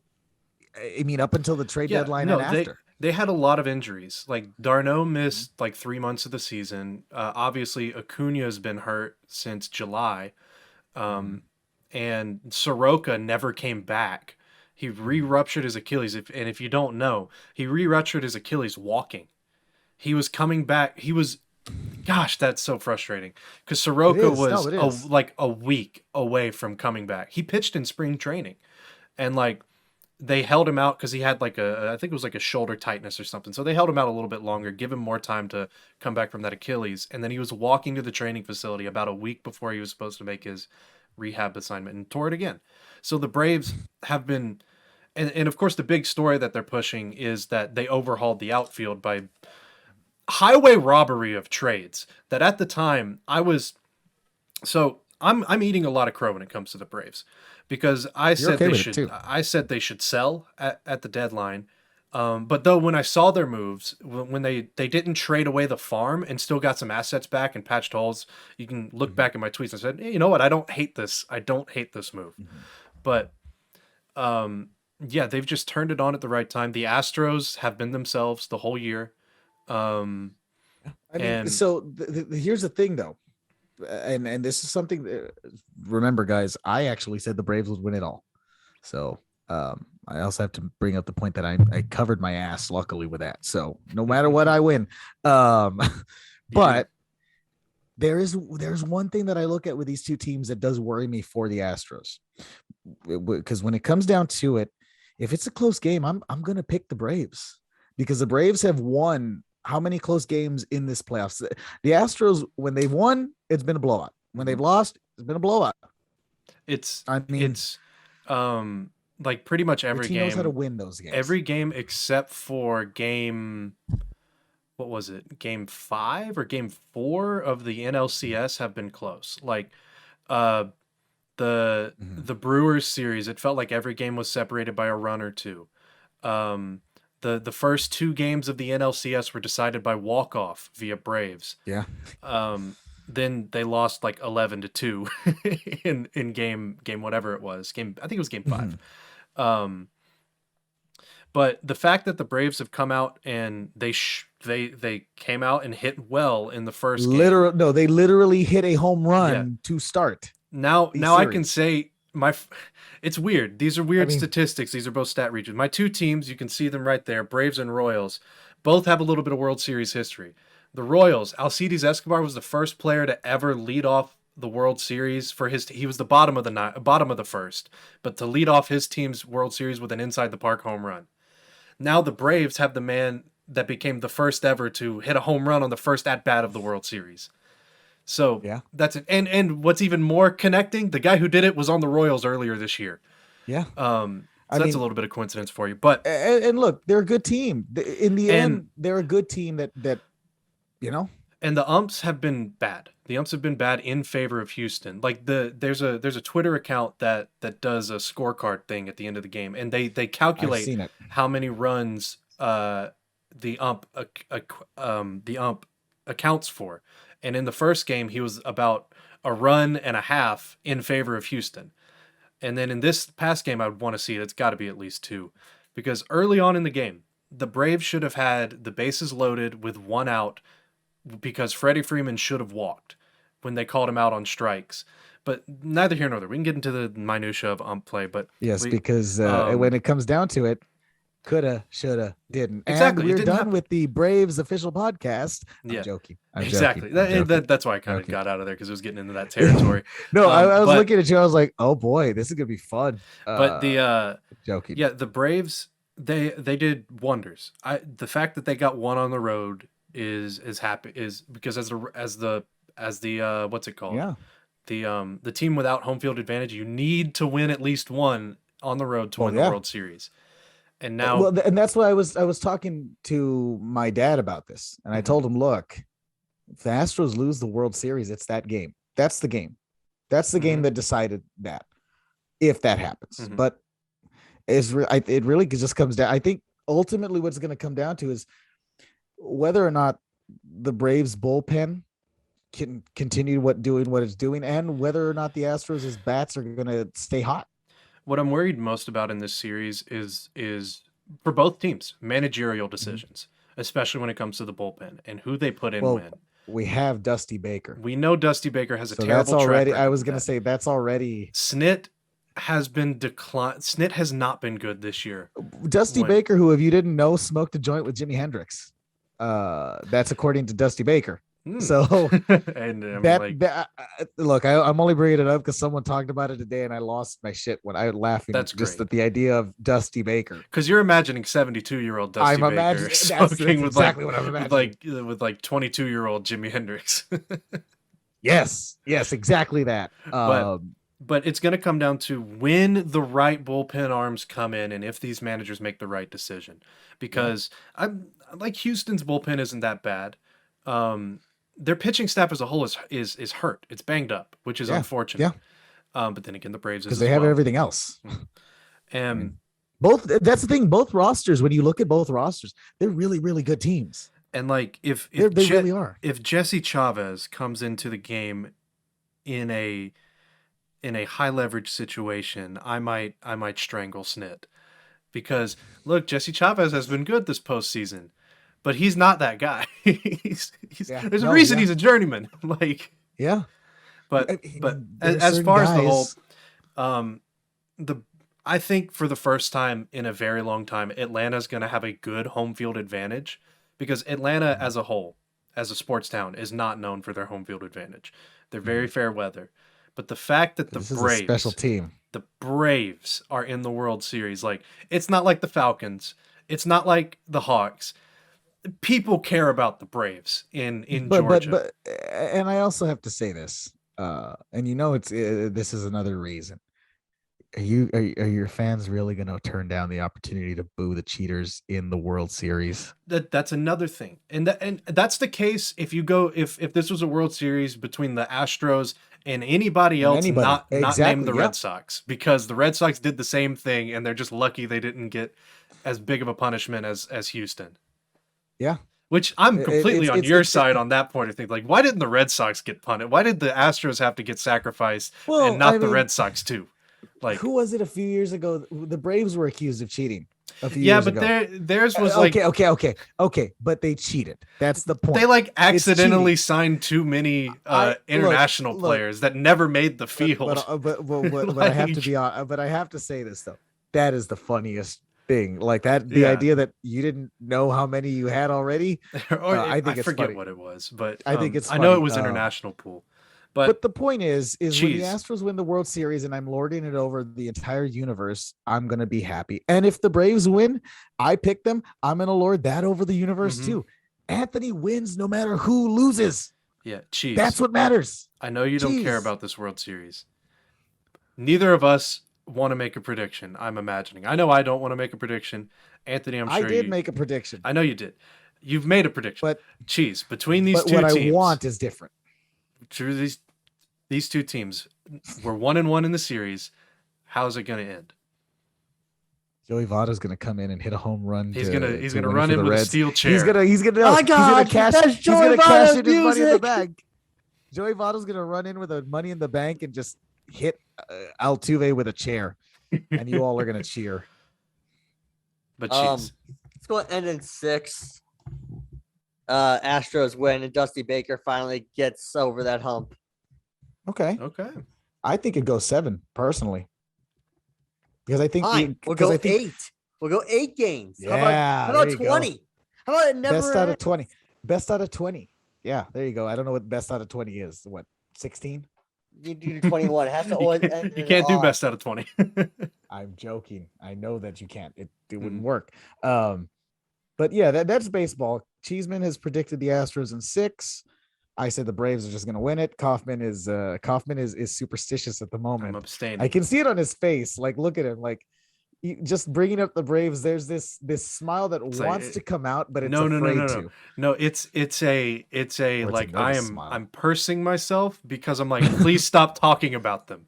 Because so the Braves, anyways, this has transitioned into the next 2 hours of Braves talk. No, please. The more you talk up an Atlanta team, the stronger the failure it will be. And that's why I need to do that. But we're gonna move on to our combo of our week 7 recap and week 8 picks for the NFL. Yes. So Kauffman, do you have math ready? I have already done the math, and it took him 3 hours to do it. It made things more complicated because there's not 16 games anymore, and if I lose track at some point, I can't just divide by 16 and see that I'm right. There were only 13 games this week because 6 teams were on bye. So many buys. This past week, I'll say this: I had the worst record this week, but I didn't have it alone. Cheeseman and I both went 7-6. Meanwhile, Anthony had an astounding 10-3 week, in which he has now taken over the someone was lead. Gloating last week. Someone was really someone was wearing their high-waisted dad jeans, shaming the other 2 people on here. But unfortunately, I had to pick the Chiefs to win when I knew in my heart of hearts we were going to lose. And I told you why, and that's exactly why. But I wanted points. You see. But I know, but if you really wanted them, you wouldn't have picked with your heart. You would have picked with your brain. And then none of us picked the Falcons. Cheeseman actually picked tie in that game and was 1 point off. So close. It was insane. That game was insane for Cheese has been really good at picking like games that we know are going to be close. Like, haven't 2 of them gone into overtime this year that he picked to tie? Well, yes, he did.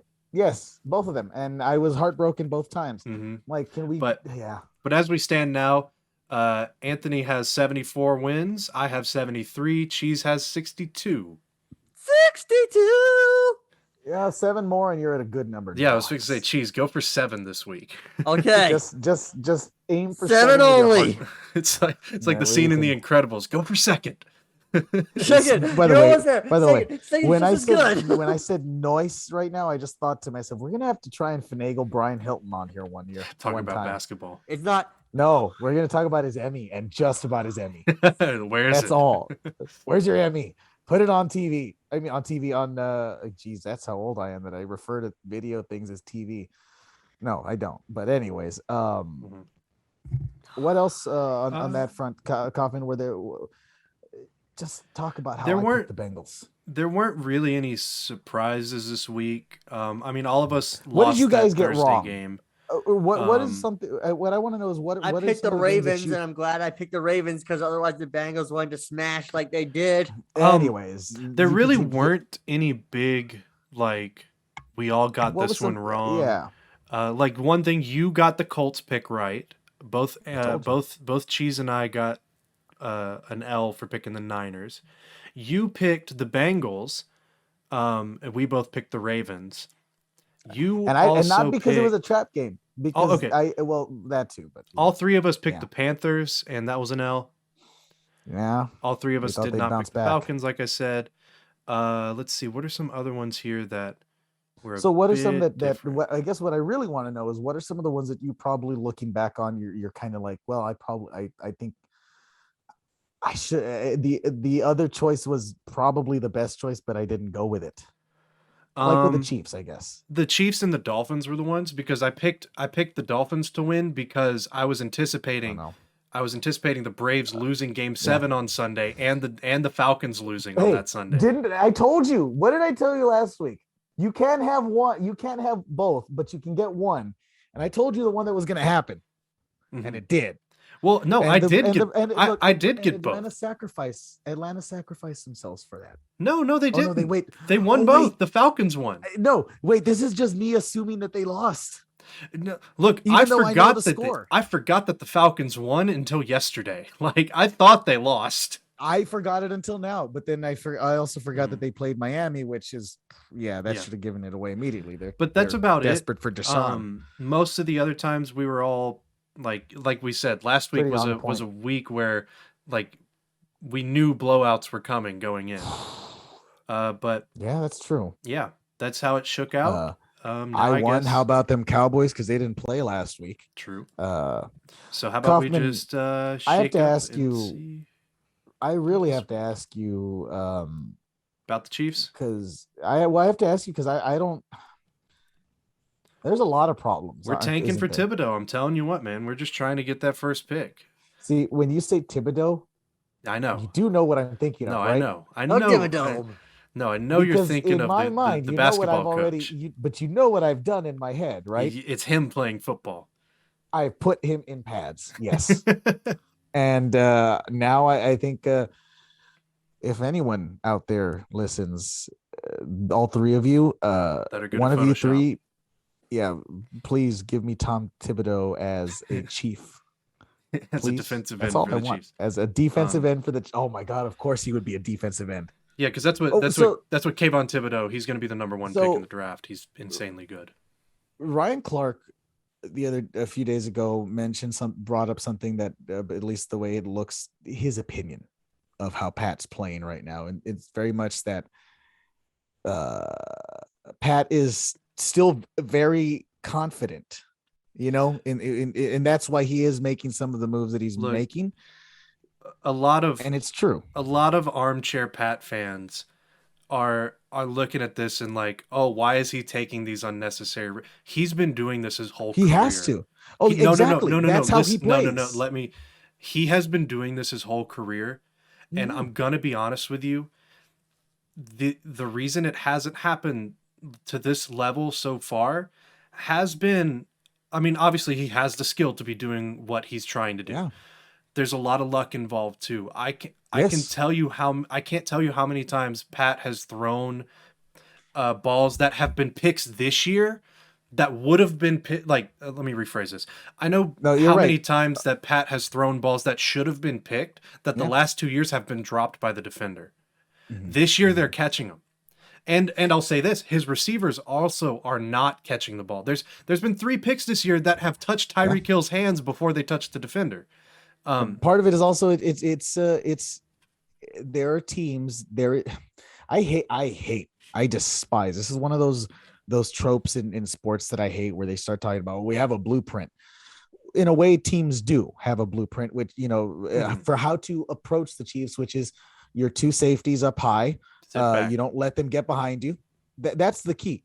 Is that Pat is always looking for the big play, but the problem is the big play is not there like it normally is.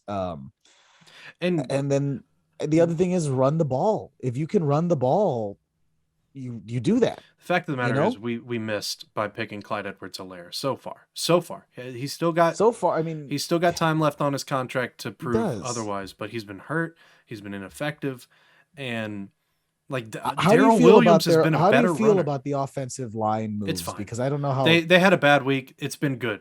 This line has been good the whole year. I'm glad. So that's why I'm bringing it up for a specific reason, because I agree with you. I think, at least from what I've noticed just watching Chiefs games, is it looks like Pat leaves the pocket way too early. Yeah. The thing is, this line, you got to remember right now, Mike Rimmers is starting. He's not our starting tackle. When he starts, he's not good. But our guard Trey Smith for a while was the number 1 rated guard in the league, and he's a rookie. Creed Humphrey at center, rookie, has been doing well. Joe Tooney's been regular old Joe Tooney. Orlando Brown's been kind of, he hasn't been the stalwart left tackle that you want to be, but he's been serviceable. And he's been better than serviceable. He's been okay. He hasn't been amazing. He's just been okay. This line is better than it was last year. And last week, look, every line is going to have a bad week. They had one against Tennessee, who is a good defense. I was going to say, Tennessee is a Mike Vrabel defense, and I think the Chiefs are, as they are right now, are going to struggle against good defenses, as they are right now. When Niang gets back in the lineup, it'll be back to them being good. The only issue is whether or not they can turn it around in time. That's what it comes down to. They have enough games on the schedule this year that they're going to beat the team. I'm not going to panic until they lose to teams they shouldn't be losing to. Look at their 4 losses. It is LA, it is the Chargers, it is the Ravens, it is the Titans, and it is the Bills. Those are 4 of the best teams in the AFC. Teams that should we beat? Yes. But can we lose to them? I mean, obviously we did. But those are teams you can lose to. Looking at their schedule, how many tough opponents do they have left? Because they got the Chargers again. Let me pull it up. Well, first off, they have Raiders twice, if they lose to the Giants this week, that's when you panic. But they have the. I mean, but if anybody loses to the Giants, you start throwing up fire alarms. They have the Packers. You'd be losing to a dullard. It's true. They have the Packers, and not the quarterback. They have the Packers, the Raiders, the Cowboys, the Broncos, the Raiders, the Chargers, the Steelers, the Bengals, and the Broncos. That's not an easy schedule. It's not at all. But sprinkled in there are games against the Giants, which is one that they should win. 2 against the Broncos that they should win. The Steelers that they should win. The Raiders, the Raiders are good this year. By the way, and then the Bengals, what they should win. So that's Derek Carr statistically has had a great year. Holy crap. I didn't realize his stats. He's MVP type stuff. But that's 5 games that they should win. And I know I lumped the Bengals in there, and the Bengals are doing well. Give them time. I wouldn't lump them. No, I wouldn't lump them in right now. And that's 5 wins. At least, look, give Cheeseman that. God, Kauffman. We're missing the playoffs. Actually, you know what? No, you are. Because that's only 5 games. Okay. It's only 4 games if I take the Bengals out that we should win. That would bring us to 7 wins. Then we have to beat the Packers, the Cowboys, the Raiders twice, and then the Chargers and the Bengals in order to, basically make it the playoffs. It is a tall order. It is. But it's not impossible. It's just they need to get as the together. team is now. Whoops. But here's the thing. Here's the other thing. This is just me talking as a person who's experienced a lot of missed playoffs. Even if they did miss the playoffs, it's not like they're not going to retool things and fix the problem. Here's the thing. One thing I've noticed about the Chiefs lately since they've gotten Mahomes, if there is a problem, they're going to fix it. They're going to do their best to fix it. Look at the defense in 2018 when we went to the AFC Championship and lost because our defense wasn't that. We lost because of a couple penalties that weren't penalties, but that's the media. I maintain that we lose that game regardless. Dallas and a catch against Green Bay. We don't do that regardless. And they lost because of a coin toss because their defense couldn't hold. What did they do? They fired their coordinator. They traded away. Or they cut a couple of their longtime defenders and retooled it, traded for Tyrann Mathieu, traded for a bunch of other people. Then that does fine for a couple years. They hire Steve Spagnuolo. It's not working this year, but so then here's the thing that people forget. By the way, win it all. Spagnuolo. The next year they win it all. The year after that, the line falls apart, and in the Super Bowl they get absolutely obliterated because their line's not good. What do they do that offseason? They've retooled it, and it's now a good offensive line. I have a feeling at the end of the year, if the defense holds as how bad as it's been, we're going to see some heads on the chopping block. They are allowing so many points right now. And unfortunately, it's not like it has been in previous years where they can overcome that. Because look, the Chiefs, clearly it's all that offense. It is. But that's okay. In this NFL, that's what it is. With just enough defense to win. I'll also say Chris Jones hasn't played the past 3 games, so true. But actually, no, I think he played against the Titans. Never mind. Doesn't matter. I'm going to give the stage to someone else for a moment. Yes. I have nothing to say about the Cowboys because they didn't play, and they're gonna end up losing to Minnesota probably. But that's just because that's how that game is gonna turn out. Chiefs are 3-4. I'm happy with that.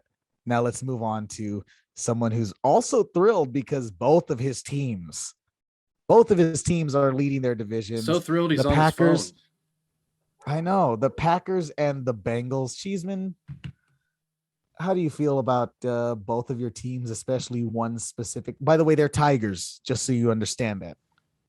I'm very proud of my fish. I'm very proud of my fish. The Cincinnati Bengal fish. I'm very proud of them. You really swimming upstream. and through adversity. And no, I was very wrong. If you recall last week, I said this game was going to be, and I said that this game was going to be close and low scoring. And then the Bengals just decided, nah, we're just going to go ahead and curb stomp because we are just that damn good. And I didn't expect that. watching it was fantastic. And then watching all the Ravens fans come out and bitch about it is just hilarious. They talk about like, oh, but look at all them. They can't handle victory with grace. Like, bitch, shut up. We don't have 8 Super Bowls. You have 2 Super Bowl rings. We've been terrible for the last few years. We have every right to this week rub it in your face. Okay. So get over yourself. Y'all hung 40 on them.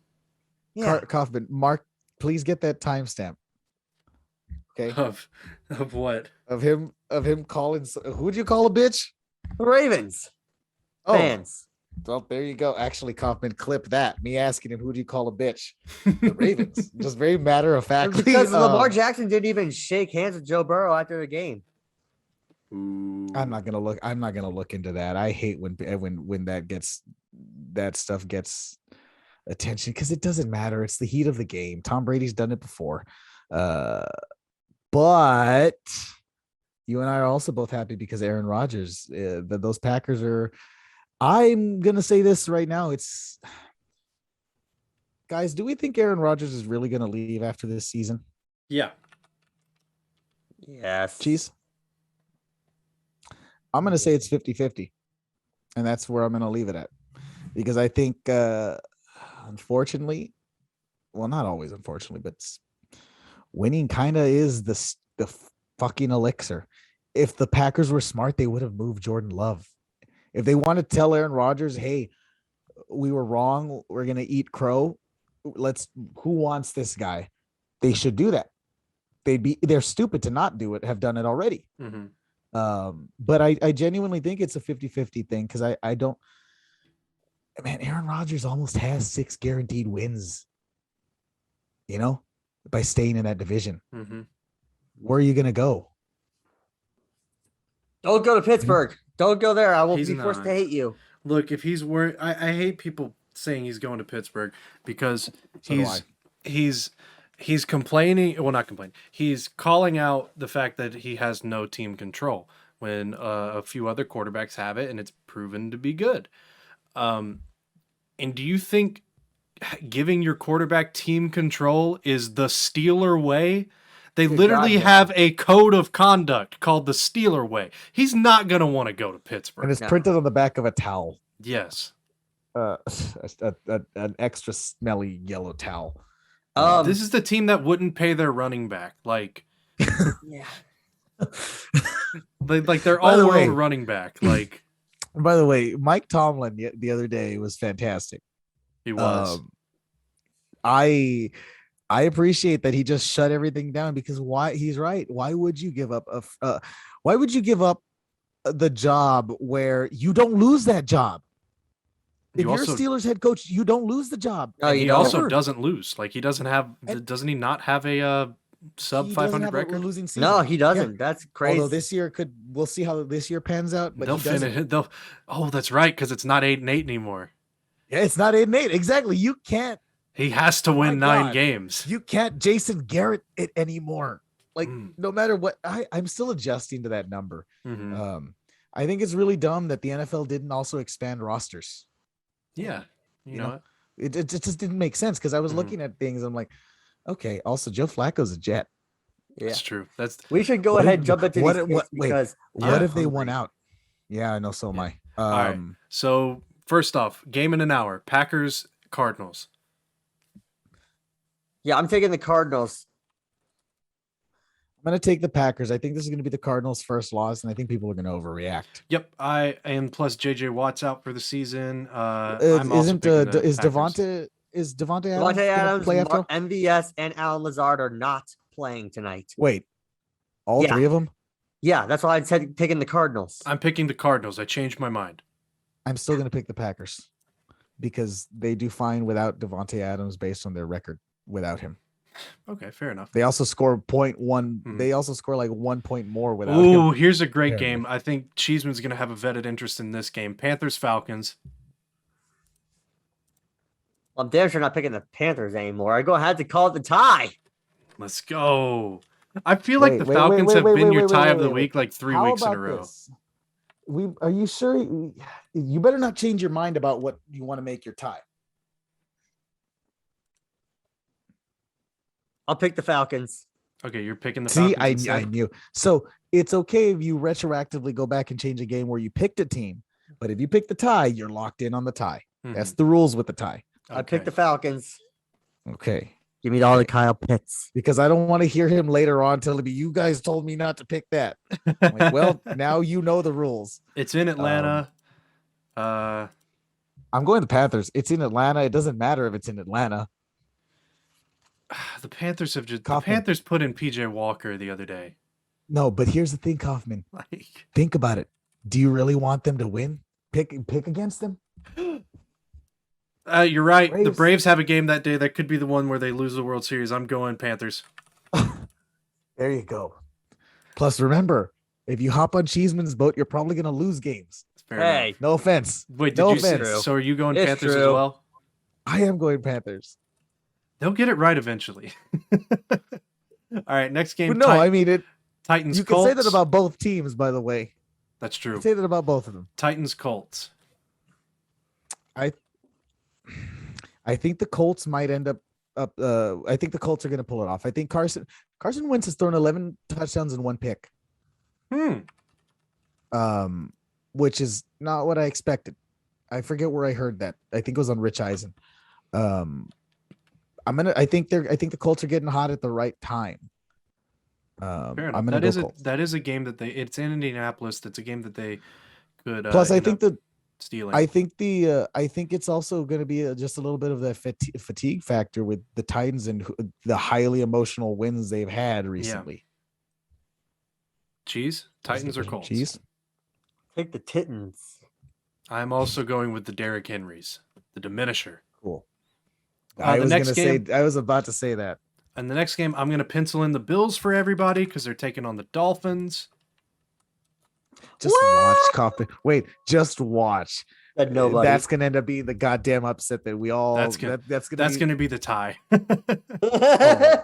My head would explode. This would be the tie. Podcast. If this were 2 years ago, this would be the tie of the week. Bengals, Jets. Oh God, Bengals better smash. You better smash. It's gonna be the Bengals. But what if Joe Flacco starts and wins out the season? Starting. The Jets Mike make White. it to the Super Bowl. No, I know that. But what if he gets in the game and starts a historic run, and then we're all feeling shitty because the Jets won? I'm also going Bengals. If you didn't do that, I would consider committing you. All right, Steelers, Browns in Cleveland. This is a tough one. I guess I think.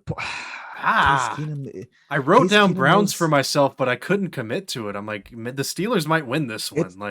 Well, because I'm thinking about when the Browns played last week.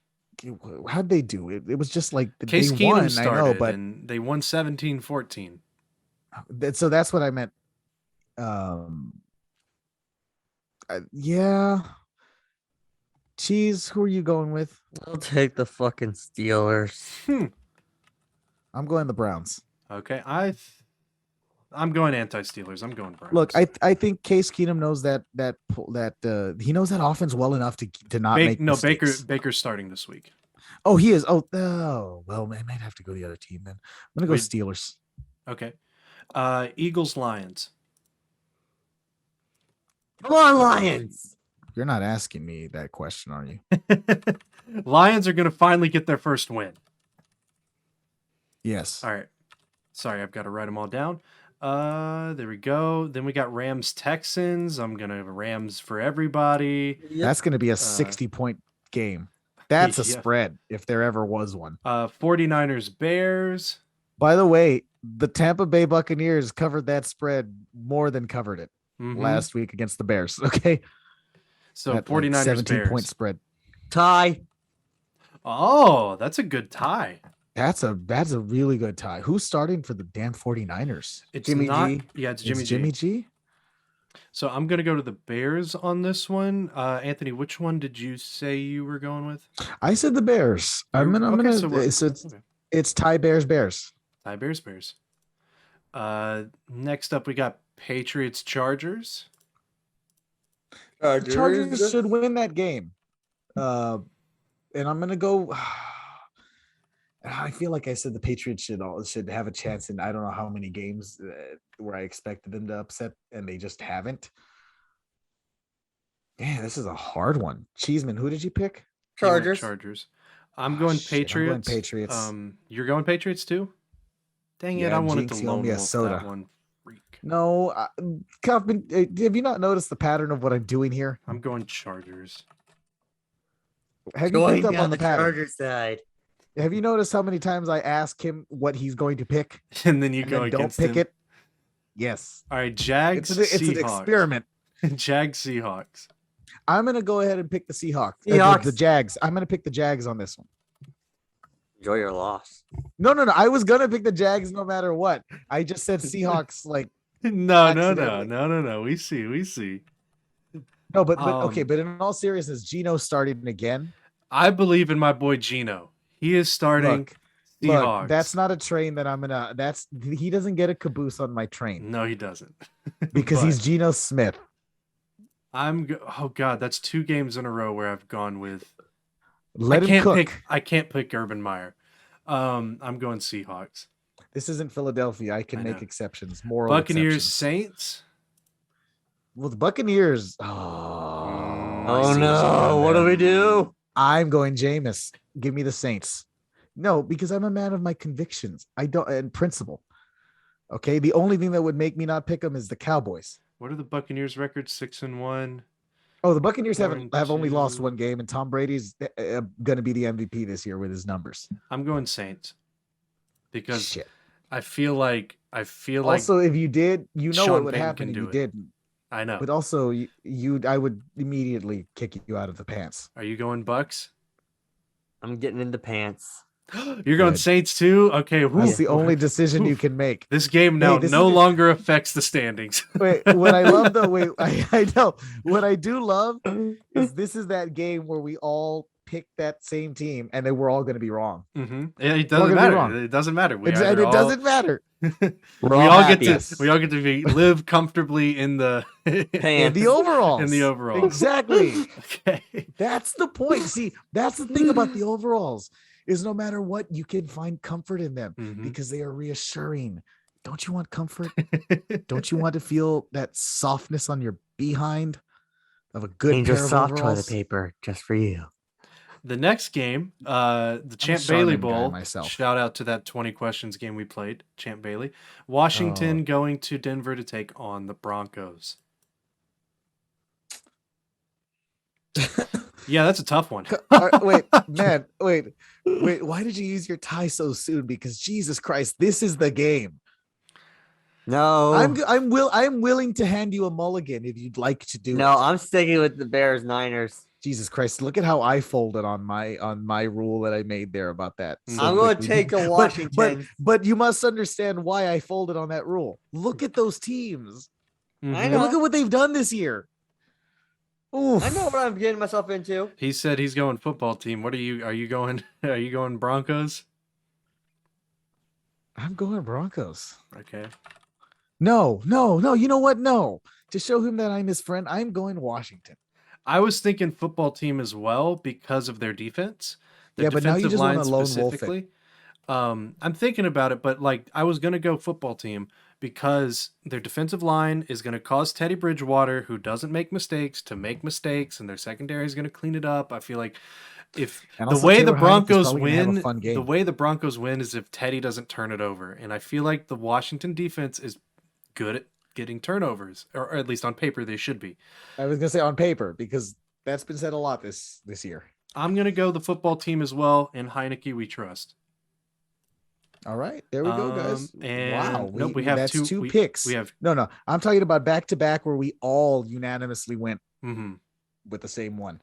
All right, here we go. The main event of Sunday: Cowboys Vikings. I'm gonna pick the Cowboys because I told you I'm not picking Kirk Cousins. That's true. He's a good quarterback. I hate him. I'm gonna go with Kirkula. I'm gonna go with Gronklin. I'm gonna go with Gritty. I'm going to go with, I can't think of any of the other nicknames that Dope and I use for that team, or well, mainly Dope, but I'm going to go with the Vikings. Gross. What about you, Cheese? Yeah. Let him. You know, he is in quite the position. He either has to pick division rival, or the Cowboys. Cowboys. Oh God, it's so horrible. Oh, get over it. Okay, I I'll had to pick take your the damn boys. Tigers. Thank you. I took your Bengals last year. I had faith in your Bengals. I don't have faith in your boys. And then here we go. Oh, I have faith in them. The Monday night game. Endless The one that I'm hoping will right the ship for the season. Giants and Chiefs. You're picking I'm picking the Giants. So here's the thing. I got the Jags right, didn't I? I got the Bengals right. I'm not saying that guarantees the other one, but I'm not afraid of making the odd pick. Okay. Because it can turn it because it pays off when points. That's why. It does. 10-3. Lone Wolf. Are you going? Lone Wolf. I am a one-man wolf pack. I'm gonna take the Chiefs because everyone on the Giants is still hurt. Mm-hmm. That's fine. I'm going with the Chiefs because we're a better team than the Giants. We should beat them. Like, if we don't beat them, I'm not picking the Chiefs the rest of the year. I'm saying that now. If we lose to the Giants, I am picking against the Chiefs the rest of the year. You're gonna handcuff yourself. You're okay with that, right? Water bet. Yes, that includes against the easy teams like who are some of the teams? The Broncos. I'm gonna pick the Broncos if the Chiefs lose to the Giants. God. All right. God. But that's all the You picks. are up there. Do we got I anything? have my doubts in your existence, but will you please take the wheel on is it Monday night? Please, God, I beg you, I pray to you. You'll never hear me say the only time I've ever done this, including this team, was in 2007 when I didn't want to see Tom Brady be perfect. Please, please, please let the Giants win this game. Only because I want Kauffman to have to he's backed himself into a corner. I want him to commit. Yeah. I have to throw in the caveat that I still like Pat Mahomes. That's true. After that. It's not personal. I like Kermit. Anyways. Yeah. Is that gonna do it for us? Because I just that's had it. Yeah, that's it. That's it. We've had a hell of an episode. Larson was great, and that's all the people really need. I'm tired and I want to go have a pizza. Go get a snack. No, understand what I'm telling you guys. Kauffman, what am I telling you? You want a whole pizza. I'm going to eat a whole pizza. Do I eat the whole thing? And you're going to need some Tums afterwards to, God. keep the heartburn down. Yeah, that's right. That's right. But anyways, guys, look, this was a particularly fun episode. I enjoyed it a lot. We covered a lot of things. Kauffman's going to have a fun time editing this. But before we go, there's just a few things that we want to implore you to do. Follow us on Twitter. First of all, that's like number one thing. Kauffman, what is our Twitter? Beards_balls. Okay. And where can we be found? On Twitter. No. Where can our podcast be found? Oh, that's what you meant. I thought you meant social media wise. We can be found on Spotify, on Apple Music or Apple Podcasts, whatever it's called, iHeartRadio. Pretty much anywhere you can find a podcast that's. I don't know if we're on Pandora yet, but then again, who uses Pandora? Those under 50. Nobody. My camera died and I looked very sad. That's the one. That's the picture. But anyways, guys, follow us at all of our accounts at Born to Run _19, at CW Cough with 2 Fs, and at The Cheese Abides. Engage with us, talk with us, tell us what we missed, tell us what we didn't miss, and then of course, rate, review, subscribe, give me all the things. Stuff. And those of you listening, you're welcome for you're welcome for the computer noises that just came through that you guys heard. I can't control that just because my the doo because my my camera died. So say your ode to Ulysses. It's become a lot less fun when you just say flick your hand there like I'm a dog.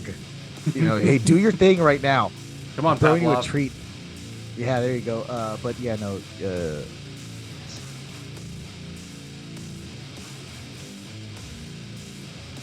That's just it. Just Ulysses. And that's it. Just a slow fade. Well, I didn't know what to say at this point. I think I'm out of things.